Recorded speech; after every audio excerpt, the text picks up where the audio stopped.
साधना देवी माँ की परम भक्त थी। उसे विश्वास था कि उसकी शादी जब भी होगी वो देवी माँ की कृपा से ही होगी। और वो दिन आ ही गया जब साधना की जिंदगी में संदीप आया। संदीप साधना से बहुत प्यार करता था और संदीप के घर वालों को भी साधना बहुत पसंद आई।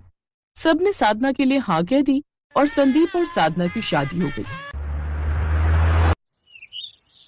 शादी के बाद साधना अपने ससुराल में भी देवी माँ की पूजा वैसे ही करती रही जैसे कि वो हमेशा से करती आ रही थी।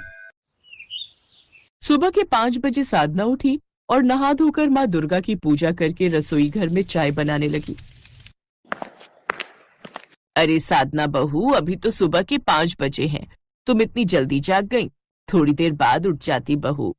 माँ जी, मैं तो रोजाना इसी समय उठती हूँ, वो आदत है मेरी। साधना ने चाय बनाई और दोनों सास बहू ने मिलकर चाय पी। अब सब सोकर उठे तो साधना की सास सबके सामने उसके गुण गाने लगी। ये देखकर जेठानी सुधा ईर्ष्या से जलने भूलने लगी। बड़े अच्छे संस्कार हैं साधना बहू के। कहाँ पहले मैं सुबह जल्दी उठकर चाय का इंतजार करती थी और आज देखो सुबह के 5 बजे ही गरम गरम अदरक वाली चाय साधना बहू बनाकर ले भी आई।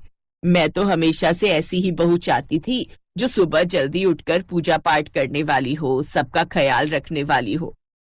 चलो अच्छी बात है, अब तुम्हें सुबह सुबह खुद चाय नहीं बनानी पड़ेगी। साधना बहू जो आ गई है, दोनों सास बहू मिलकर चाय पीना। सुधा बहू, तुम भी सुबह जल्दी उठने की आदत डाल लो, बहुत अच्छी आदत है ये। अच्छा, मैं बोल रही थी सोमवार को कुलगुरु अपने शिष्यों के साथ आ रहे हैं, पूजा का प्रबंध करना है। साधना बहू, हमारे घर के रीति रिवाज के हिसाब से पूजा के लिए प्रसाद की पूड़ियां नई बहू के हाथों से ही बनाई जाती हैं, इसलिए ये तुम्हारी जिम्मेदारी है कि तुम बढ़िया करारी तली हुई पूड़ियां तैयार करो। जी माँ जी, मैं अच्छी पूड़ियां तलने की कोशिश करूंगी। मुझे आशीर्वाद दीजिए कि मैं अपनी जिम्मेदारी अच्छे से निभा सकूं। पापा जी, आप भी मुझे आशीर्वाद दीजिए। मेरे होते हुए तुम अगली प्रशंसा नहीं पा सकोगी। मैं सारे काम बिगाड़ दूंगी। जब से ये इस घर में आई है, जिसको देखो इसी के गुण गा रहा है। सुधा, मैं कब से तुमसे पानी मांग रहा हूँ, क्या सोच रही हो? एक तो तुम हर समय मेरे पीछे पड़े रहते हो, ला रही हो, खुद से एक गिलास पानी तक नहीं ले सकते। पूजा की तैयारी शुरू हो जाती है। सब लोग कुलगुरु के आने की प्रतीक्षा कर रहे थे। मैं ये फूल माला और पूजा का सामान ले आया हूँ, और कुछ रह गया हो तो बता देना। सब कुछ आ गया है, बस पूड़ियां तलने का घी तेल मंगाना भूल गई थी, वो भी लाकर रसोई में रख दो। संदीप घी के पैकेट और तेल की बोतल साधना के हाथ में देने लगा। तभी सुधा ने उसे रोक दिया। देवर जी, लाओ, ये घी और तेल मुझे दे दो, मैं रसोई में रख देती हूँ। आप अपने भैया के साथ मिलकर आंगन में दरियां बिछा लो। ठीक है भाभी, आप ये सामान साधना को दे देना। सुधा ने घी और तेल अलमारी में छुपा कर रख दिया। उसने रसोई से भी सारे घी के डिब्बे और बोतलें हटा दी और अपने कमरे में छुपा दी। साधना जब पूजा के प्रसाद के लिए पूड़ियां तलनी शुरू करती है तो उसे तेल घी कुछ दिखाई नहीं देता।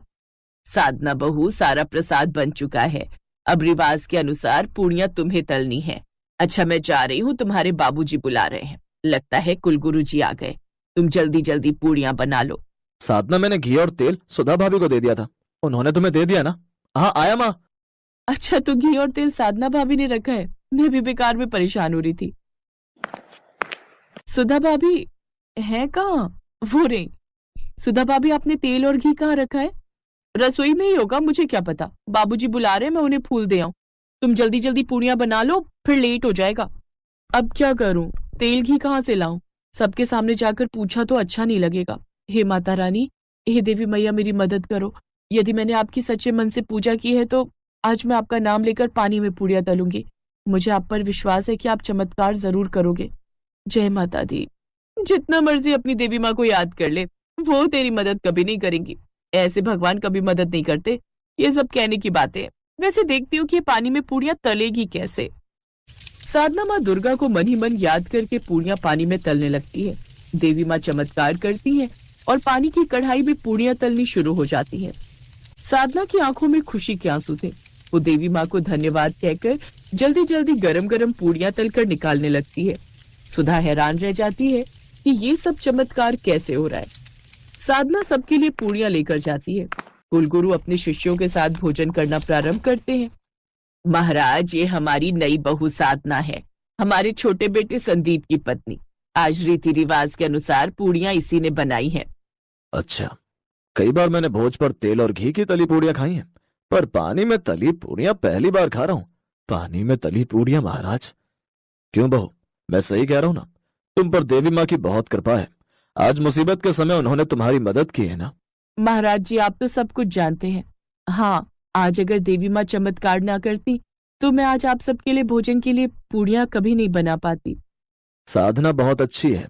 देवी माँ जिसके साथ होती है वो भक्त सदैव सत्य के मार्ग पर चलता है, और देवी माँ भी समय समय पर अपने उस भक्त की रक्षा करती है। इसलिए यहाँ पर उपस्थित सभी लोगों से मेरा निवेदन है कि साधना से किसी भी प्रकार की ईर्ष्या न रखी जाए। इसके गुणों को पहचानो और इससे अपनापन रखो, तभी देवी माँ प्रसन्न होंगी। शोभा बहन, राम प्रसाद, आज तुम्हारे घर का भोजन करके हम बहुत संतुष्ट हुए हैं, बहुत तृप्त हुए हैं। देवी माँ की कृपा आप सब पर बनी रहे। जय माता दी। कुलगुरु जाते जाते सुधा की आंखें खोल गए। उसे अपनी गलती का बहुत पश्चाताप था। मुझे माफ कर दीजिए, मैं ईर्ष्या में आकर बहुत गलत कर रही थी। साधना, मैं कभी भी तुमसे ईर्ष्या नहीं करूंगी। तुमसे तो क्या, मैं किसी से भी ईर्ष्या नहीं करूंगी। ऐसा ही होना चाहिए, कभी भी किसी से ईर्ष्या नहीं रखनी चाहिए।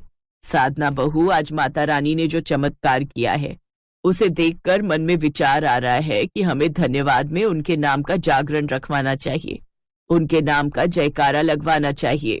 माँ जी, ये तो बहुत अच्छा विचार है। चलो अरुण, संदीप, हम सब मिलकर माता रानी के जागरण की तैयारी करते हैं।